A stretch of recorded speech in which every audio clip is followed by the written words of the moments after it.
नमस्कार। आपके अपने चैनल कथा सागरिका में मैं अजीत कर्ण आप सबों का पुनः स्वागत एवं अभिनंदन करता हूँ।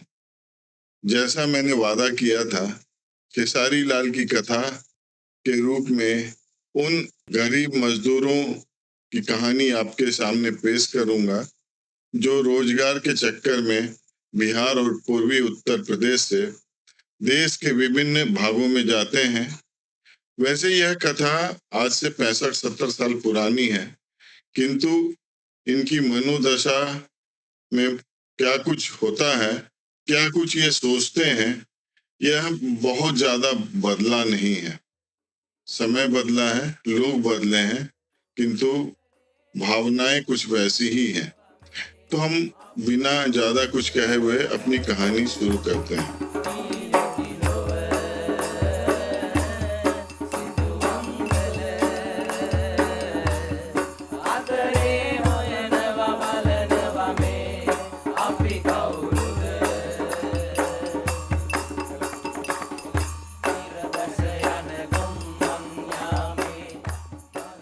कहानी शुरू करने से पहले बता दूं, जैसा मैंने कहा था, कहानी के पात्रों के नाम मैंने बदल दिए हैं, सब काल्पनिक हैं। इन नामों से किसी भी जीवित या मृत व्यक्ति का कोई संबंध नहीं है। तो हमारी कथा सन 1965 के पहले की कहानी है, अर्थात हम आपको सन 1955 और 60 की ओर लेकर चलते हैं। भारत को आजाद हुए अभी कुछ ही वर्ष हुए थे। हमारा देश गणतंत्र घोषित हो चुका था और हम लोग देश के विकास के बारे में सोचने लगे थे। धीरे धीरे देश औद्योगिकरण की ओर बढ़ रहा था और रोजगार तथा अच्छे अवसर की तलाश में लोगों का गांव से शहर की ओर पलायन शुरू हो चुका था। हाँ, यह बात उन दिनों की है कि लोग बड़े शहरों में बसने के ख्याल से नहीं जा रहे थे। अतः गांव और शहर के बीच काम करने वालों का आना जाना लगा रहता था। मजदूर का काम करने वाले लोग परिवार को गांव में ही छोड़कर जाते थे। उत्तर बिहार के तमाम लोग भी उन दिनों रोजगार के चक्कर में कलकत्ता, धनबाद, रांची तथा जमशेदपुर का रुख कर रहे थे। उसके बाद वे दिल्ली, मद्रास, मुंबई और बेंगलोर की ओर जाना शुरू किए। किंतु जिस समय की बात है, उस समय लोगों के लिए कलकत्ता ही 7 समुंदर पार हुआ करता था। लोगों को अपनी योग्यताओं के अनुसार काम मिल जाता था। हाँ, और एक बात बता दूं, उन दिनों आज का झारखंड दक्षिण बिहार हुआ करता था और इसी क्षेत्र में औद्योगिकरण बहुत ज्यादा हुआ था। तो यूं कहें कि संपूर्ण भारत से लोग इस क्षेत्र की ओर आ रहे थे। उनमें जमशेदपुर, रांची, बोकारो और धनबाद प्रमुख था। अब लोगों को अपनी योग्यताओं के अनुसार काम मिल ही जाता था। इसमें कोई रिक्शा चालक, तो कोई कूली, तो कोई मजदूर, तो कोई इंजीनियर, तो कोई शिक्षक, तो कोई क्लर्क बन रहा था। लोगों को यही परदेश लगता था और लगता था कि 7 समंदर पार जा रहे हैं। ये लोग भी काम तो करते थे, लेकिन वहां बसने के बारे में बिल्कुल नहीं सोचते थे। होली, दिवाली, दशहरा और छठ जैसे त्योहारों में सबों का घर जाना अत्यंत आवश्यक होता था। ऐसी यात्राओं के लिए एकमात्र साधन रेलगाड़ी हुआ करती थी। उन दिनों मेन लाइन की रेलगाड़ी बड़ी लाइन हुआ करती थी, लेकिन ब्रांच लाइन की अधिकांश रेलगाड़ियां छोटी लाइन की या नैरो गेज की हुआ करती थी, मीटर गेज अथवा नैरो गेज। रेलगाड़ी उन दोनों की क्या थी? चुक चुक गाड़ी थी। भाप से चलने वाले इंजन, अधिकतम रफ्तार 40 से 50 किलोमीटर प्रति घंटे हुआ करती थी। जब तेज चले तो कोयले के टुकड़े उड़ते हुए डिब्बों के अंदर आना लाजमी था। यात्रा समाप्त होने के बाद आपके कपड़े और आपका चेहरा काला नहीं दिख रहा है, तो इसका अर्थ है आप खिड़की से दूर अंदर की ओर कहीं बैठे थे। फिर हर एक स्टेशन पर कम से कम 10 मिनट तो रुकना ही होता था। ट्रेनों को अपना रफ्तार पकड़ने में काफी वक्त लगता था। मुख्य मुख्य स्टेशनों पर कोयले और पानी की भरपाई करनी पड़ती थी। ट्रेनों में अधिकांश डिब्बे थर्ड क्लास के साधारण से डिब्बे हुआ करते थे। गलती से एक आध डिब्बा सेकेंड क्लास या फर्स्ट क्लास का हुआ करता था। एसी डब्बे की तो उस समय परिकल्पना ही नहीं थी। ट्रेन के डिब्बे की बत्ती तो बस ऐसे समझे कि डिबिया या लालटेन जल रहे थे। कभी कभी वह भी नहीं। जब ट्रेन पूर्ण रफ्तार पर होती थी तो थोड़ी रोशनी मिलती थी, लेकिन उससे क्या, जब ट्रेन पूरी रफ्तार पकड़ ले तो समझ जाना कि अब 10 मिनट के अंदर अगला स्टेशन आने वाला है। पंखे तो बस देखकर ही अधिकांश समय महसूस करना पड़ता था कि उससे हवा मिल रही है। इसलिए लोग हाथ का पंखा ट्रेन में लेकर घूमते दिखते थे। ऐसी ही परिस्थितियों में की गई एक यात्रा चिरकाल के लिए स्मरणीय होगी। शंकर प्रसाद जी अपने घर के सबसे पढ़े लिखे, बड़े ही सज्जन और धर्मपरायण व्यक्ति थे। प्रथम श्रेणी में अच्छे नंबरों से हायर सेकेंडरी पास करने के बाद अपने गांव तो क्या पूरे क्षेत्र में उनका बड़ा नाम होता। हायर सेकेंडरी के अच्छे नंबर के आधार पर उन्हें रेलवे में बड़ा बाबू के पद पर धनबाद में नौकरी मिल गई। रेल की नौकरी, और वह भी बड़ा बाबू, और ऊपर से धनबाद में। पूरे इलाके में इनका नाम हो गया। जल्दी ही शादी भी हो गई और अपनी पत्नी को लेकर धनबाद चले गए। बड़ा बाबू होने के कारण धनबाद में रेलवे का अच्छा क्वार्टर भी मिल गया। स्वयं तो रह ही रहे थे, बाद में परिवार समेत धनबाद के रेलवे क्वार्टर में रहने लगे। कोयला खदान का क्षेत्र होने के कारण वहां पानी की बहुत समस्या थी। उत्तर बिहार से आए तमाम लोग इसके अभ्यस्त हो रहे थे। इस बीच छठ पर्व के कारण उन्हें परिवार समेत सीतामढ़ी के पास अपने गांव दरभंगा की ओर जाना लाजमी हो गया था। रेलवे की यात्रा का पास तो था ही, बस थर्ड क्लास के साधारण डिब्बे में परिवार समेत चल पड़े। आसनसोल में उन्हें रेलगाड़ी बदलनी पड़ी। वहां से हावड़ा से समस्तीपुर जाने वाली ट्रेन पकड़नी थी। ट्रेन के आते आते रात हो चुकी थी। भीड़ तो थी ही। किसी प्रकार डिब्बे में प्रवेश मिला और बड़ी मशक्कत के बाद उन्हें किसी प्रकार बैठने की जगह मिल गई। शंकर जी को सब परिवार ऐसा लग रहा था कि पूर्व जन्म में वे ही सम्राट अशोक थे और पूरा भारत उनके नियंत्रण में था। वैसे भी उन दिनों यह प्रसिद्ध था कि यदि आप आसनसोल में मेन लाइन की ट्रेन में डब्बे के अंदर प्रवेश पा गए तो आपसे ज्यादा मजबूत व्यक्ति कोई नहीं है। और यहाँ तो वे सब परिवार प्रवेश ही नहीं किए, बल्कि बैठने की जगह भी बना लिए थे। ऐसी स्थिति में अपने आप को सम्राट समझना उनके लिए तो बनता ही था।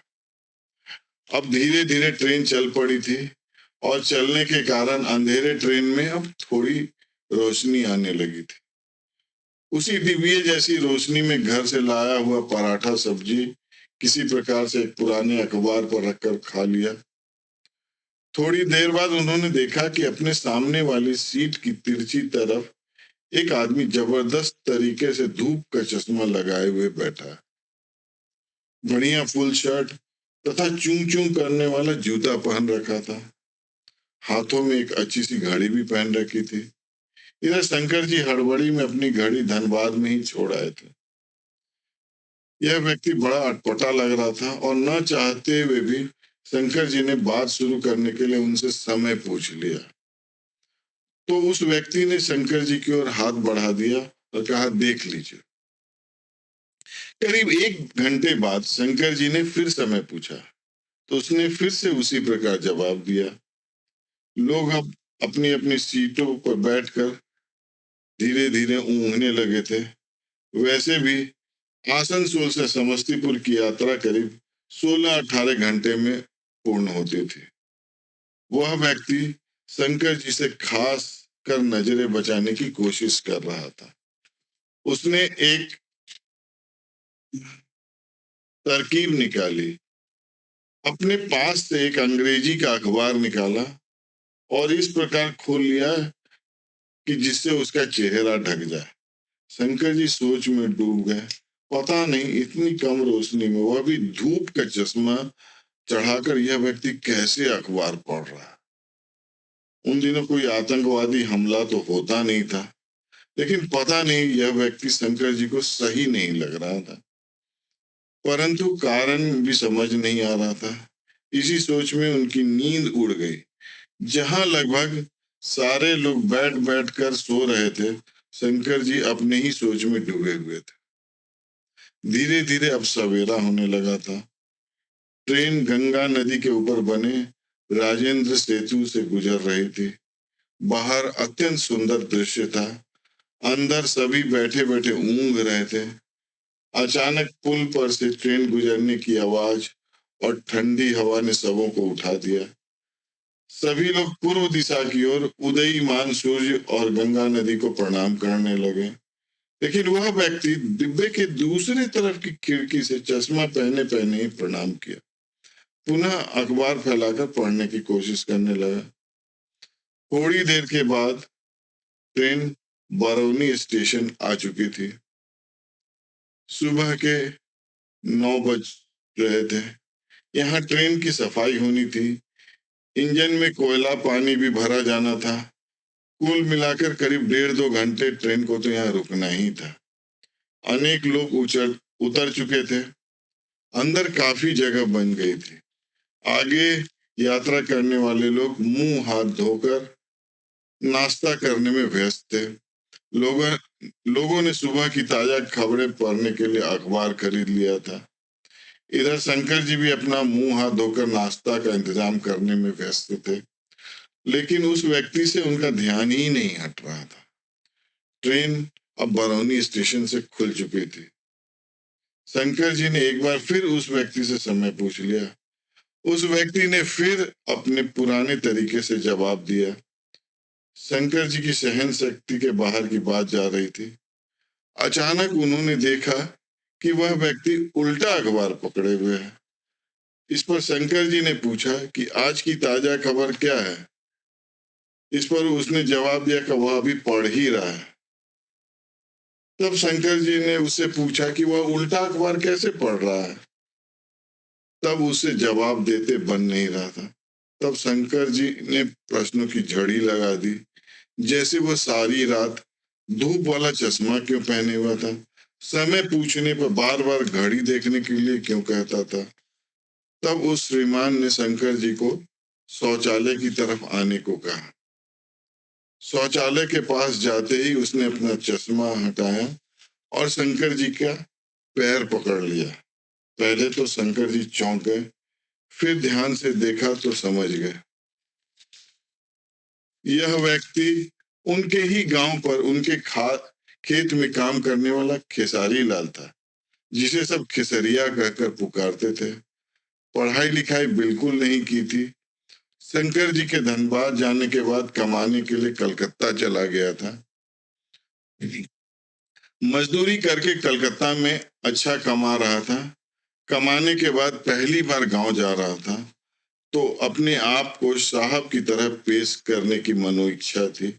तो इसी मनोइच्छा में वह ऐसे बन ठन कर जा रहा था। गांव में लोगों के ऊपर रूप झाड़ना चाह रहा था।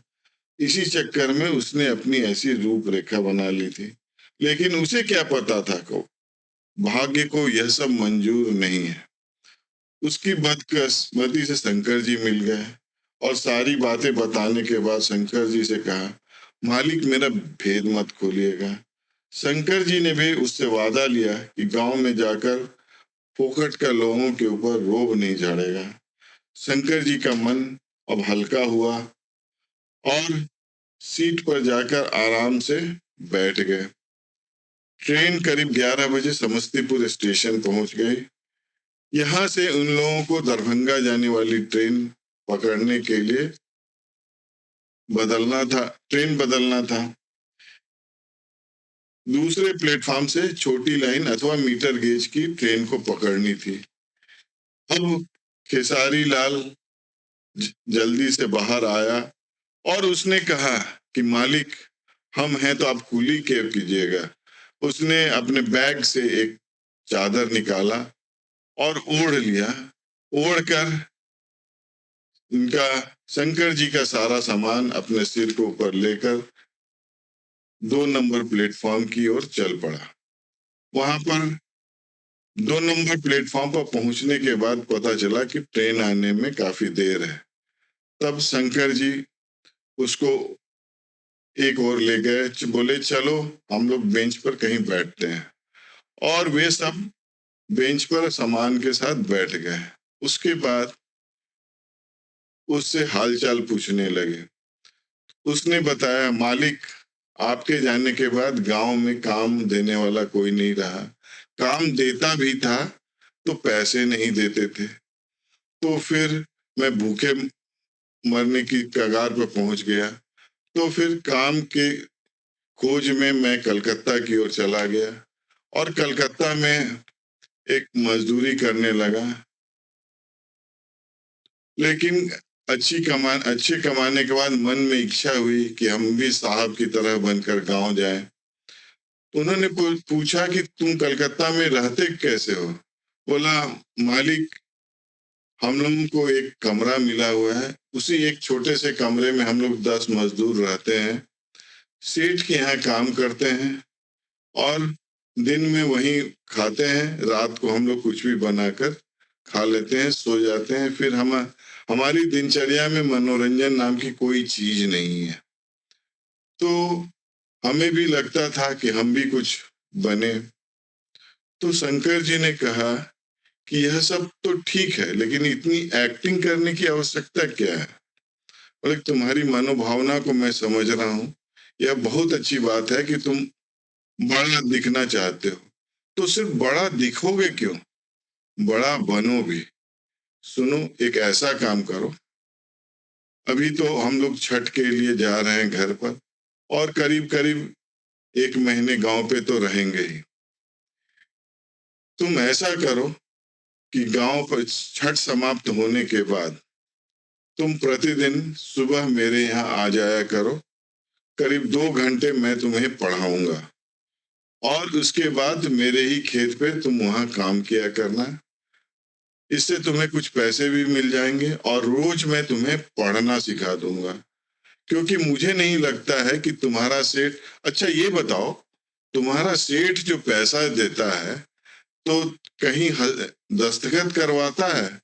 बोला, एक कोई खाता है, उसमें कुछ लिखा रहता है, मुझे कहता है या हम सबों को कहता है कि इस पर अपना अंगूठा छाप लगा दो। मालिक, हमें तो पढ़ना आता नहीं है, उस पर क्या लिखा रहता है। हम सीधे अंगूठा लगा देते हैं और वो हमें रुपया गिन कर दे देता है। हम इसी में खुश हो जाते हैं।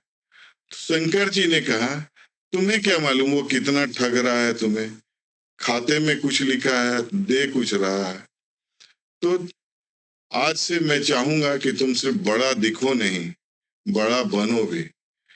तो गांव में तुम प्रतिदिन मेरे यहाँ आ जाया करना। इस प्रकार ये लोग समस्तीपुर में ट्रेन बदलकर दरभंगा की ओर आए और रास्ते भर बात करते रहे। समस्तीपुर से दरभंगा करीब 45 किलोमीटर की यात्रा इन लोगों ने 3 घंटे में पूरी की। फिर दरभंगा से सीतामढ़ी जाने के लिए दूसरी ट्रेन पकड़ी और फिर वहां से 3 घंटे की यात्रा से सीतामढ़ी पहुंचे। रात हो गई थी। उसने सारा सामान शंकर जी का अपने माथे पे लिया था और गांव की ओर आ गया और बोला, नहीं मालिक, हम आपको सामान उठाने नहीं देंगे। रिक्शे पर बैठकर ये लोग अपने गांव को आ गए और जैसा शंकर जी ने वादा किया था, छठ पर्व के बाद खेसारी लाल प्रतिदिन शंकर जी के यहाँ आने लगा। शंकर जी प्रतिदिन उसे पूरी हिंदी वर्णमाला और गिनती, जोड़, घटाव इत्यादि सिखा दिए।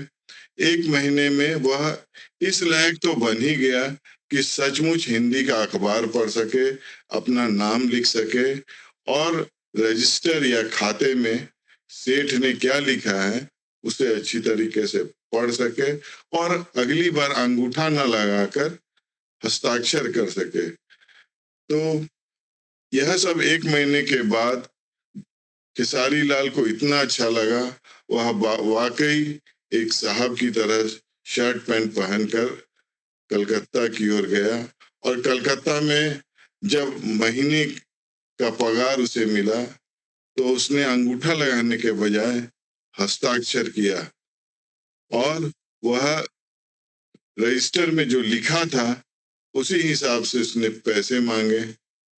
सेठ चौंक गया, बोला अरे तुम कैसे जानते हो क्या लिखा हुआ, तुम ये अपना नाम कैसे लिख के, यह चमत्कार कैसे?